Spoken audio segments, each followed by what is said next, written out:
কালি এবং ভবিষ্যতে আরো শক্ত নির্বিশেষে সাধারণ মানুষকে ঐক্যবদ্ধ ছাত্রছাত্রী এবং ছাত্র জনতা এবং বিভিন্ন রাজনৈতিক নেতৃবৃন্দ যারা এই জুলাই ছাত্র জনতার আন্দোলনে শহীদ হয়েছেন তাদের সবার প্রতি শ্রদ্ধা ভরে স্মরণ করছি যে আমার ভবিষ্যতে বৈষম্যহীন বাংলাদেশ, নতুন বাংলাদেশ গড়তে কি করতে হবে এবং আমাদের ভবিষ্যতে কিভাবে নিজেদেরকে গড়ে তুলতে হবে।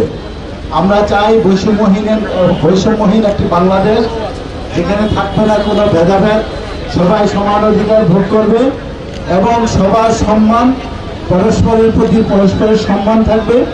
তাহলে আমরা একটা নতুন বাংলাদেশ গড়ার সুযোগ পাবো। খুলনায় আমরা মাসব্যাপী কর্মসূচি পালন করে যাচ্ছি। এই কর্মসূচির একটি অন্যতম পর্ব হচ্ছে আজকের এই গণ র্যালি।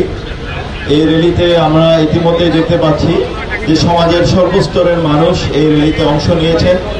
পরিষদ এবং বিভিন্ন সামাজিক রাজনৈতিক সংগঠনের নেতৃত্বে